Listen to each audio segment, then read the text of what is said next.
Assalamualaikum warahmatullahi wabarakatuh.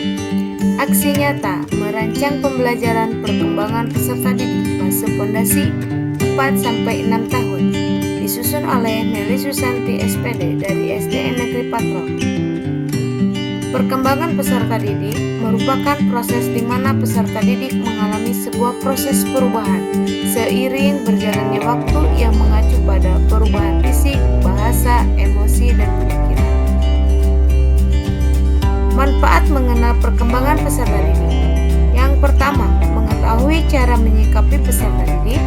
Yang kedua, menciptakan suasana belajar yang kondusif. Yang ketiga, meningkatkan interaksi positif dengan peserta didik. Yang keempat, menentukan metode pembelajaran yang efektif. Yang kelima, mengenali jika terjadi penyimpangan perkembangan. Yang keenam, mampu memberikan arahan dan motivasi yang diperlukan.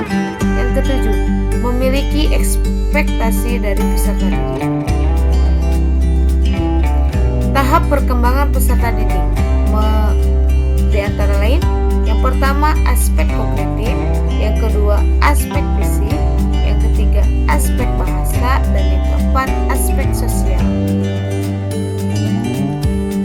Adapun ciri perkembangan dari aspek kognitif, yang pertama sudah mulai mengenali hubungan secara logis atas hal-hal yang lebih umum. Yang kedua, meski kurang menyadari, tapi sekecil sudah dapat mengkategorikan objek. Yang ketiga, sudah dapat mewujudkan ide yang ada di pikirannya.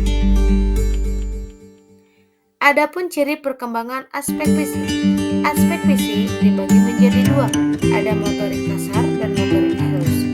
Ciri dari motorik kasar anak yang pertama berlari, melompat dengan lincah. Yang kedua menuruni tangga dengan kaki bergantian. Yang ketiga menangkap bola dari kejauhan. Yang keempat suka memanjat tangga, pohon, dan rusuk. Selain itu, motorik halus yang pertama bisa memegang krayon dan memiliki kontrol yang baik. Yang kedua menggunting mengikuti garis tapi kontrol tangan belum baik. Yang ketiga mulai bisa mengikat tali. Yang keempat sudah menggunakan tangan. Selain itu, ciri perkembangan aspek bahasa. Yang pertama, ciri-cirinya berbicara dengan kalimat sederhana dan dengan baik. Yang kedua, mengenal tulisan sederhana. Yang ketiga, melaksanakan 3 perintah lisan secara sederhana. Yang keempat, menggunakan dan menjawab beberapa kata tanya. Yang kelima, mampu menyusun kalimat. Selain itu, adapun ciri perkembangan sosial emosi. Yang kesatu, memiliki kemauan untuk bercerita kepada temannya. Yang kedua, mampu bermain dan bekerja sama dengan teman dan kelompok. Yang ketiga, menunjukkan sikap ramah dan mulai beradaptasi. Yang keempat, senang membuat lelucon dan sekarang adapun rencana pelaksanaan pembelajaran atau yang disebut dengan MPP dengan tema hewan di sekitarku.